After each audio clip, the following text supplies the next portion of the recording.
mental health. I end up getting asked about all kinds of things, and early on in my career, oh my God, when there were live segments, oh my God, I was horrible. I would sweat.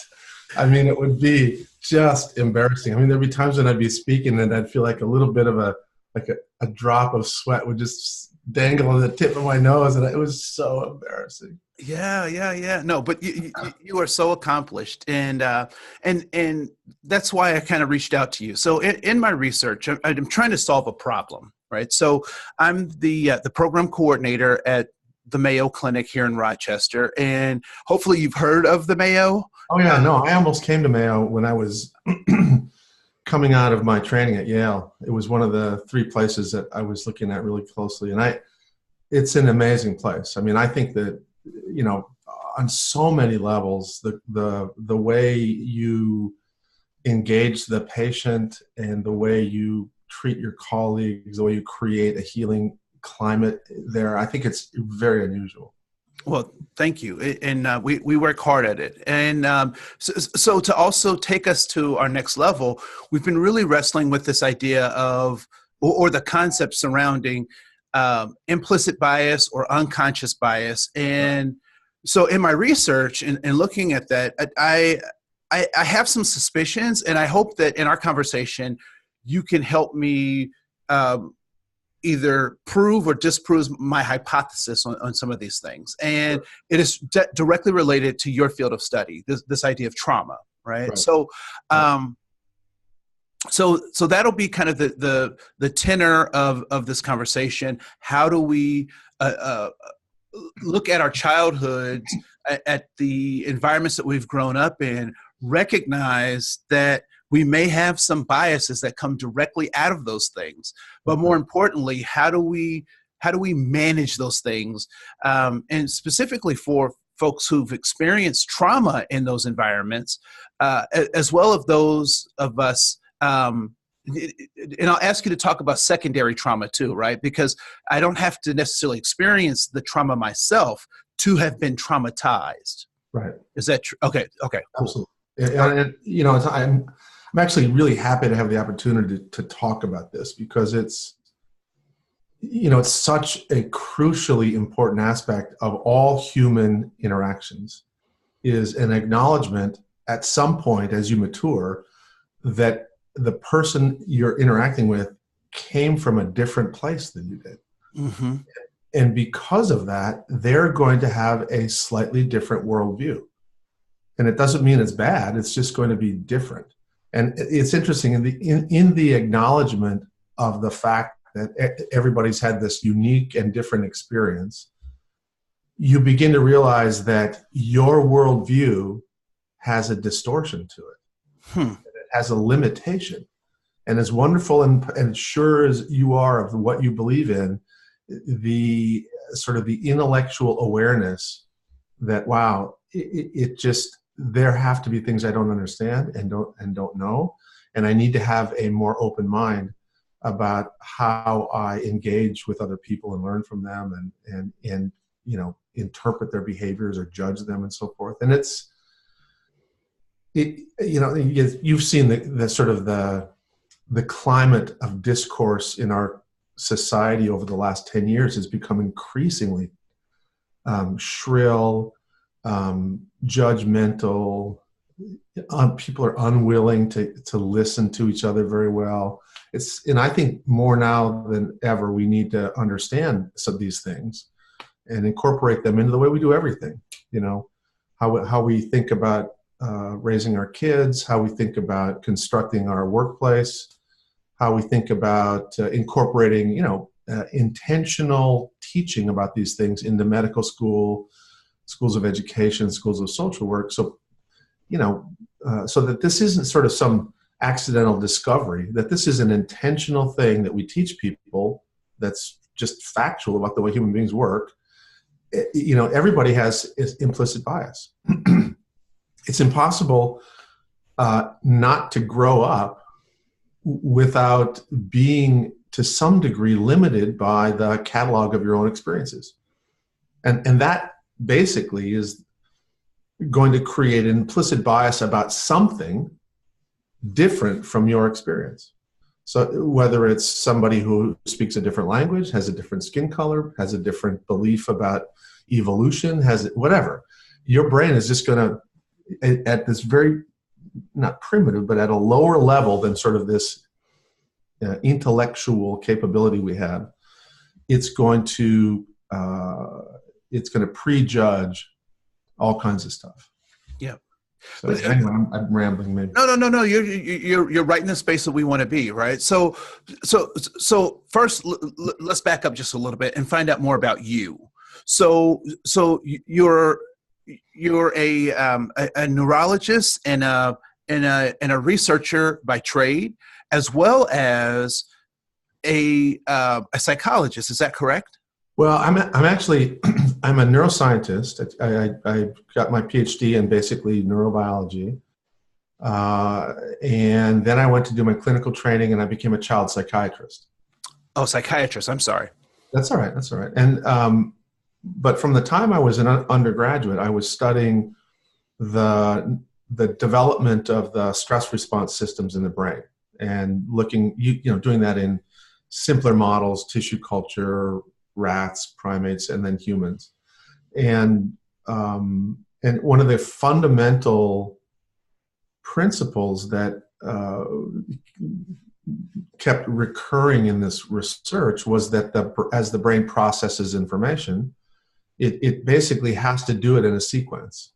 So when I look at you and you look at me, the photons that sort of create the visual image ultimately have to first stimulate the back of the retina, and then that causes a pattern of neuronal activity that goes into a middle part of your brain. And then it has to get processed a couple times more before it finally gets to the visual cortex. So there's a sequence of processing. And that's the same thing with touch, and the same thing with hearing, is that all of the sensory input that we use to make sense out of the world has to go through these lower parts of the brain first before it gets to the cortex. And the cortex is a part of your brain that is the most uniquely human. And it's where our ideas are, it's where our beliefs and values are, and all of the sort of the socialized good things that we try to put into the brains of our kids end up in the cortex. But for all of us, every single moment has to get filtered through these sort of more primitive and more emotional and reactive parts of the brain. So the rational part of your brain is the last part of your brain to get information about what's going on in the moment. And so it's an interesting reality that the dumbest part of your brain, the most reactive part of your brain, gets first dibs on interpreting an interaction. And so what that means is, if you have any associations, if you have any developmental historical biases that are based upon your earlier experiences, those biases have the potential to basically be a distorting filter to the way the smart part of your brain interprets the moment. Let me give you an example. And this is a very concrete example. It's about skin color. And it actually involves somebody from Minnesota.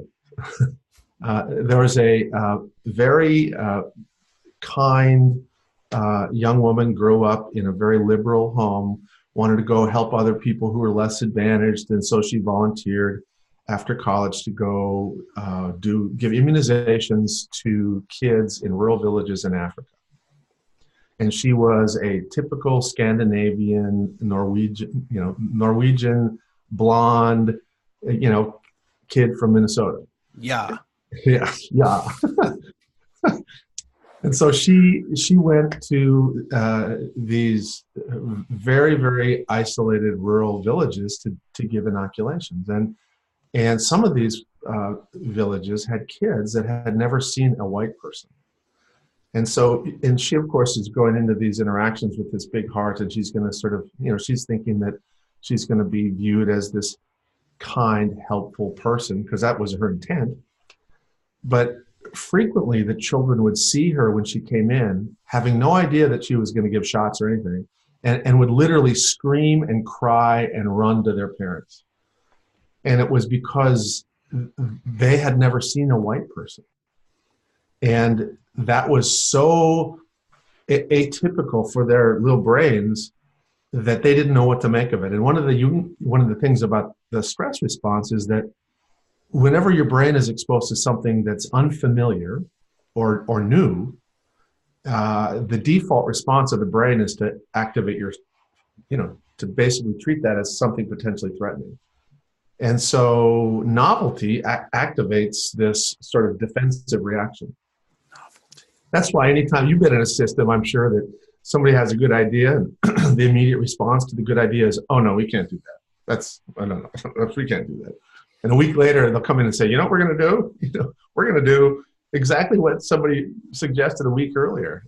But they've had time to percolate on it, and they co-opted the idea, and it's no longer that person's idea, it's our idea.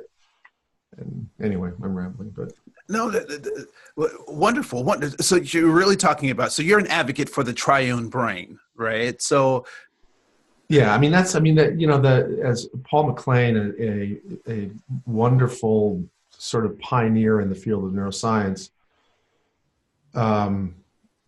coined the term the triune brain, which is basically trying to describe the fact that if you look at the human brain, it's got these components. The lower component is very much like the traditional reptilian brain.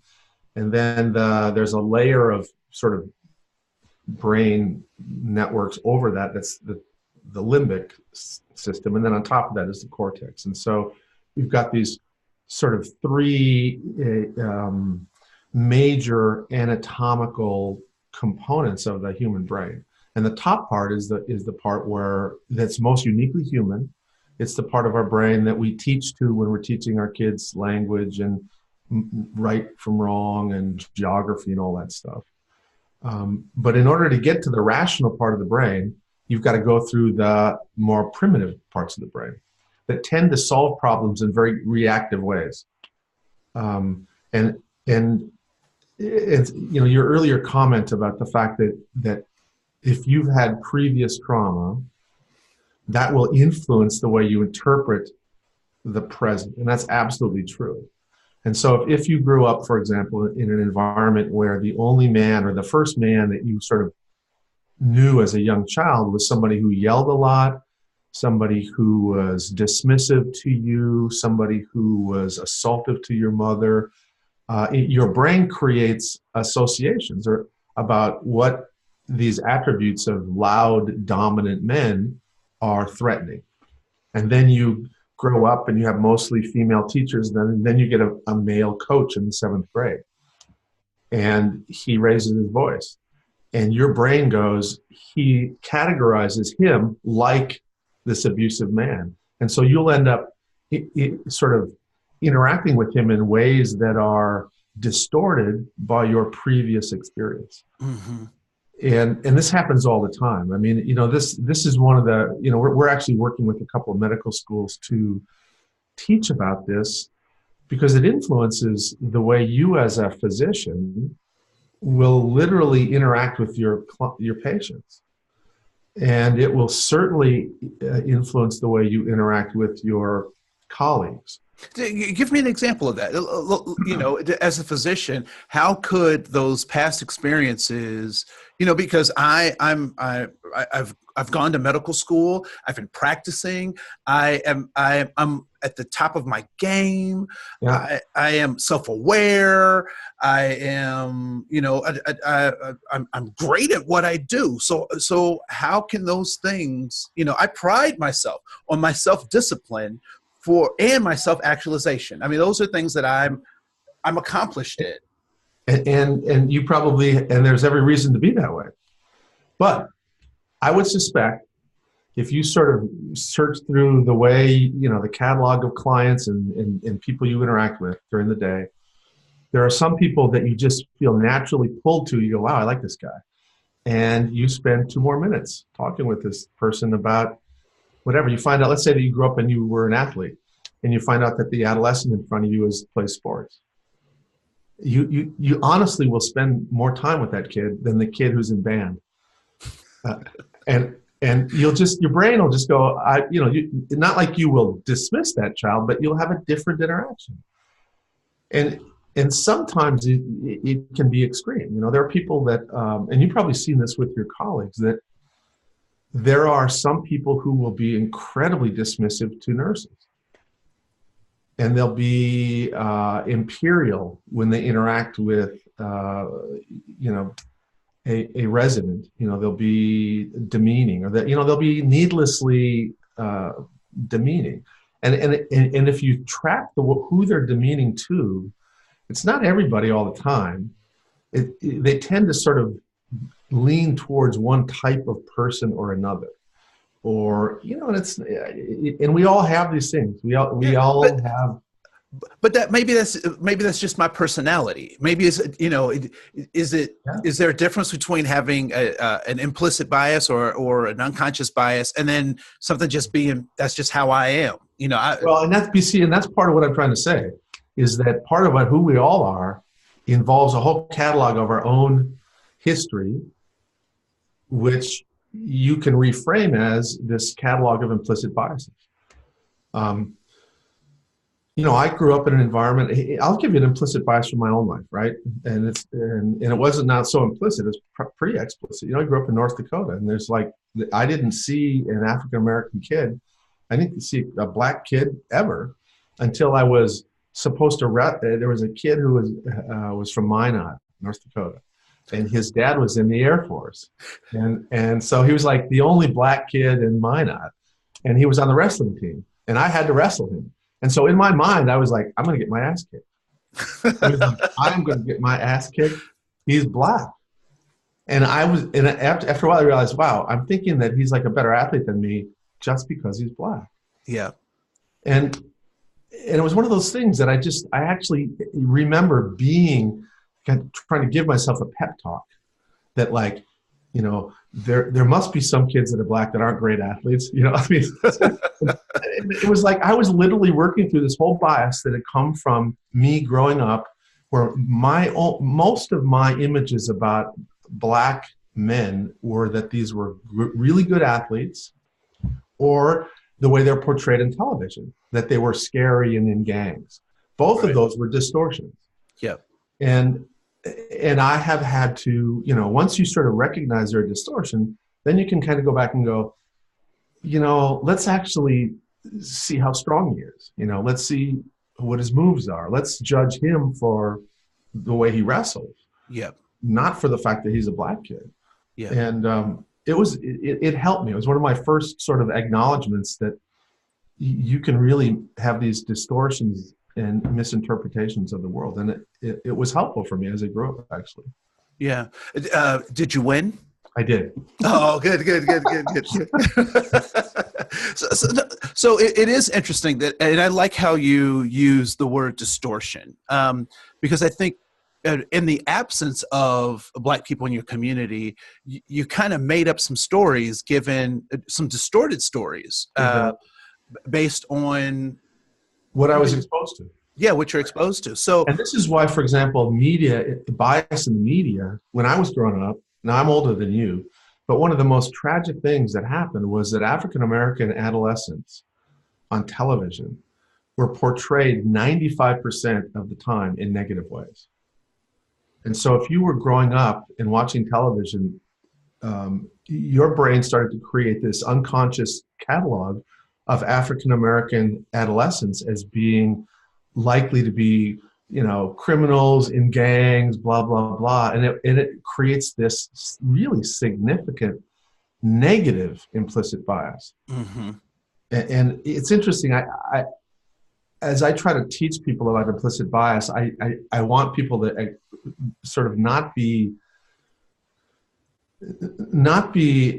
afraid to also sort of recognize that, listen, there are some implicit biases that aren't toxic. There are some implicit biases that actually are relatively positive for you. So, for example, if you have the implicit bias that people are in general fair and honest and decent, and all of that is based upon your earlier experiences with human beings, you go into an interaction with somebody with this interesting expectation that if you treat them fairly and send out signals of social engagement, they're going to be a good person and interact with you in a good way. And the truth is, because of the neurobiology of expectation, you end up eliciting from people good things. And so having an implicit bias is not necessarily always a bad thing. It's and again, I'm sort of, the way I'm defining, Yep. I probably shouldn't call it bias. Well, it is a bias. It's a bias towards The goodness. good versus the bad. Yeah. Right, right. And I think that many people in the healing, many people who are in our field kind of have this tendency to be generally positive about people. That's kind of why we want to be healers. We want to do good things.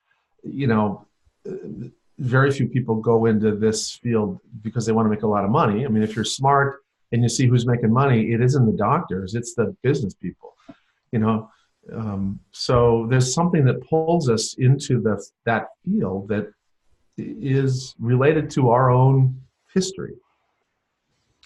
Anyway, I'm getting way off topic here. No. This is you're right where we need to be in this conversation. I also was thinking about your story about the absence of Black people and feeding off the media, and would that be an example of kind of Gestalt psychology that in the absence of, we create stories to complete stories? Exactly. Yeah. And that's, whether you want to, the Gestalt psychology is an area that talked about that, but even in the cognitive neurosciences, the hard neurosciences that study the creation of memory, one of the things that we know is that the brain, as we sort of construct our interpretation of the world, that's, what's going on right now, our brain hates a vacuum. So it fills in the blanks.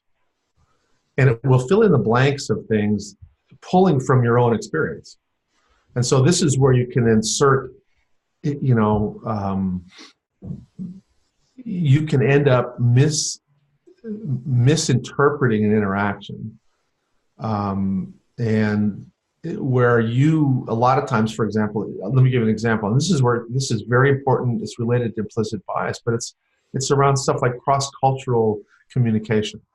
So you've probably worked with some of the First Nations or Native American populations that, when you grow up in many of those cultures, there's a very different catalog of nonverbal cues than there is if you grow up in a New York City and you're Italian American.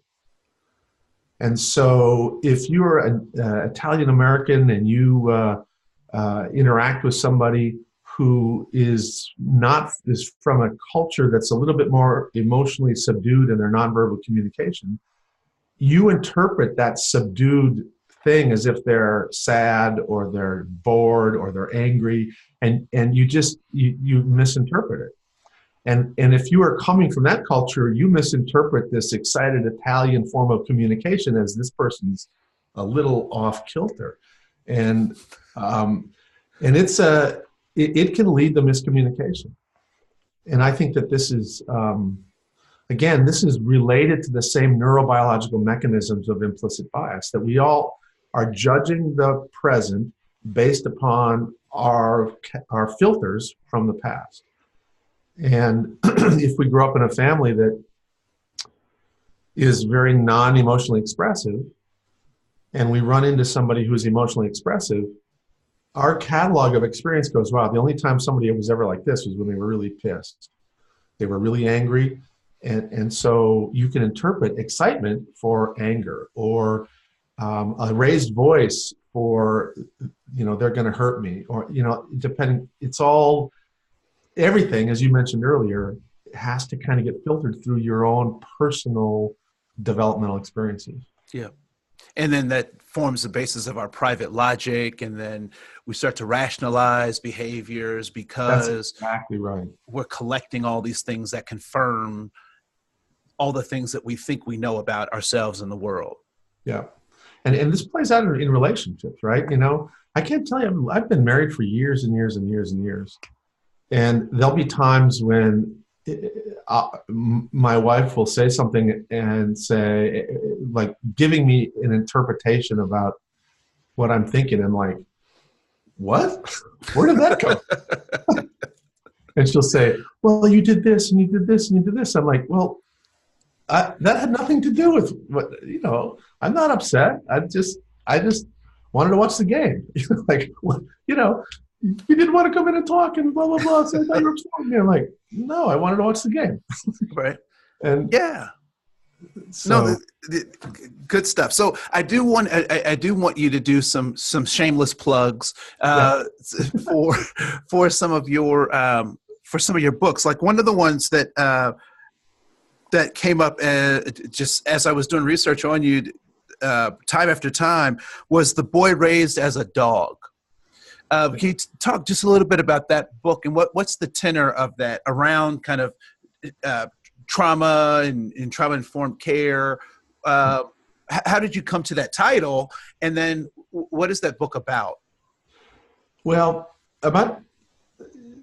basically what happened was that because of the work that we were doing about brain development, the impact of trauma on the brain, how it changed both the biology of the brain, and then that had an impact on how behavior and emotional functioning and everything. I ended up, as we talked about earlier in the show, I would get reporters that would call me and ask me to kind of make a comment about some event, or why would somebody do that? Like, well, your guess is as good as mine.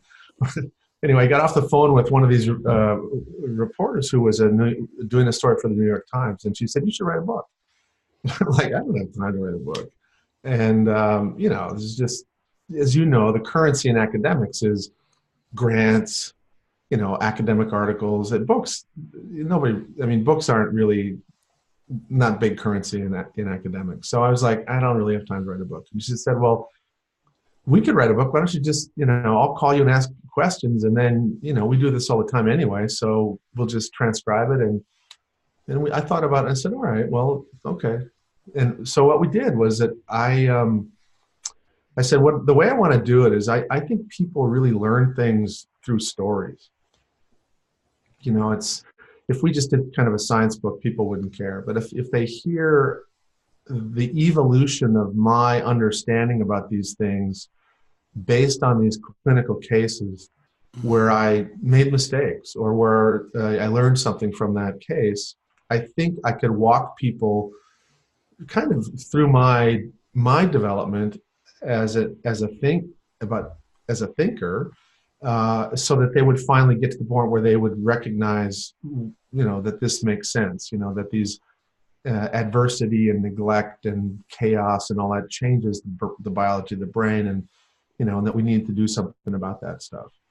And so that's what we did. About once every week or 2 weeks, she'd call me and I would sort of talk about a case, and we would record that, and then it would get transcribed, and then she'd write a little bit and then send it to me, and then I'd write a little bit more. And so we went through this process and wrote a book that basically is a series of case studies where I introduce these different concepts about, the way the brain's organized, how the brain processes information in a sequential way, how the stress response works, a little bit about neglect. And it's done really, really well. I think it's sold like 400,000 copies. And wow.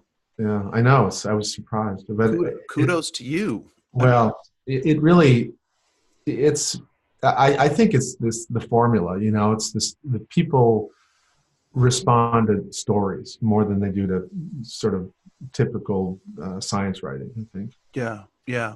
So I appreciate, I was thinking, just taking notes as you were talking, and I think it seems to be very important that we share stories with one another, and that we share some of the novelness of our uniqueness in our stories, to really combat this idea of this implicit bias or unconscious bias.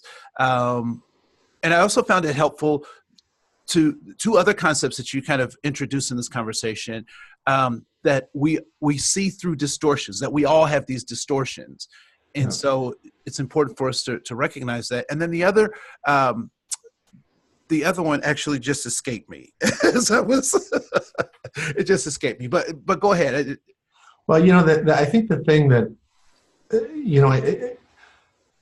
and you sort of this is one of the things I know you want to address is sort of now that if you know a little bit about what implicit bias is, the question kind of becomes how do you acknowledge it and start to make those lenses less distorting? Yeah. And there's a couple of things that we've tried to really encourage, particularly in workplace environments and in educational environments. So since our work is a lot with young kids, we think it's really important that children, as they grow up, have a wide range of exposure to people who are different from them. And if you don't live in a community that's got diversity, you have to think about ways to introduce diversity, either by having kids go do field trips or make sure the multimedia content they see is adequately diverse, so that as their brain is creating these little catalogs, that they don't view somebody of a different skin color or somebody who dresses differently or has different beliefs about God as so novel and bad. And so what you really want to do is, particularly as you're raising children, the more diverse the environment is, the less distorting that child's filters will be as they grow up, which means that they'll be much more capable of succeeding in this increasingly diverse world, which is a good thing. For those of us who kind of grew up in these homogeneous environments, it's not hopeless, which is the good news. What you need to do is just intentionally spend time with people who are different from you. Now, this is an interesting thing because our culture, one of the ways we don't talk about this aspect of implicit bias, but it's a huge thing, is that one of the biggest aspects of homogeneity that's destructive, I think, in our culture is homogeneity of income. So rich people hang out with rich people. And poor people have to basically hang out with poor people. And so what happens is, and because that's been growing and growing and growing and growing, and because the media has been portraying like the Kardashians and all kinds of other people with just unrealistic amounts of wealth, and that the new sort of diversity has to be around economics, not skin color.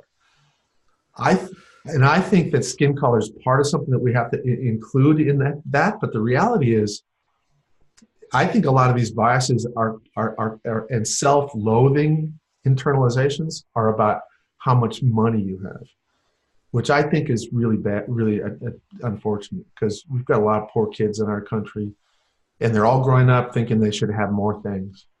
And what we need more of isn't more things. We need more connections. We need more relationships. And this is anyway. That's kind of my bias about what I think we need to sort of how we need to address these things. Is that I think that people that have money have to spend time with people who don't have money. You hit like this interesting button. So a couple of interviews I've already conducted, that is a theme that has consistently been a part of unrelated conversations. I mean, in terms of, you don't know these other people and they don't necessarily know you and you haven't spoken with them, but as a thing that needs to be addressed, the economic social status thing has come up a couple of times in a number of interviews that I've done. And I find it very interesting. And think about it. If you are a wealthy or at least well-off physician, 80% of your clients, if you practice in a city, are going to be poor. You're going to have a lot of poor people that come in, people that don't have things, and they're going to be carrying stuff in their head about you, and you're going to be carrying stuff in your head about them, and it's going to influence the creation of a healing relationship. In fact, I would believe it's going to interfere with the creation of a healing relationship, which, as we know from everything about sort of the sort of the neurobiology and the physiology of healing, relationships are at the core of a successful healing healing experience. And the industrialization of medicine is getting in the way of healing. And that's one of the reasons that I like Mayo, is that Mayo Clinic has actually, from the start, intentionally focused on relationships, on respect, on listening, on spending enough time with people, on getting to know them. And that's why you're so successful. It's not because you're so damn smart. You don't have any more intellectual content than anybody else, but your outcomes are better because you form relationships. Yeah. And I think that one of the things that gets in the way of those relationships is this disparity between haves and have-nots. Wow. So I want to say thank you so much for your jewels of wisdom. Thank you for the compliments. My audience will appreciate those.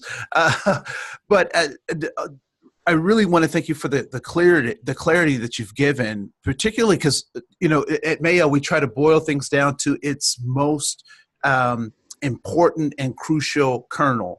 And I think this whole conversation can be boiled down to the fact that we need to be mindful about building healing relationships. Exactly. And that goes directly in line with the needs of the patient come first, right? And so one of those needs is to have a healing relationship with every aspect of our healing community. Yeah. And I think a huge part of it is what the topic of, excuse me, of implicit bias.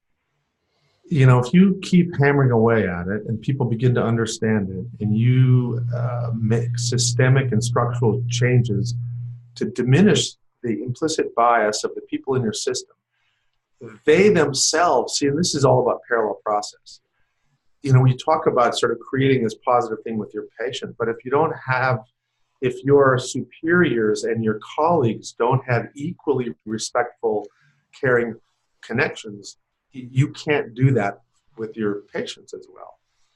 And so I think that successful organizations have parallel process from the top all the way down to the frontline workers, that if respect and relationship are what you want to create with the patient, that has to be mirrored by the way you treat the people you supervise and the people who supervise you. And again, I think, I'm sort of making these judgments about Mayo based upon my older awareness of what Mayo was. But everything that I've seen, everything that I see and hear about what you guys are doing, I think that old ethic still permeates what you do. Yeah, it certainly does. And to use kind of a street vernacular, we can't fake the funk, right? So we have to be intentional in every aspect of our dealings with internally, externally, and I'm proud to be a part of this organization because of that fact. I don't think that we fake the funk, but we're always trying to look for that extra kernel. And I want to thank you for adding to our knowledge base so that we can be more effective both internally and externally.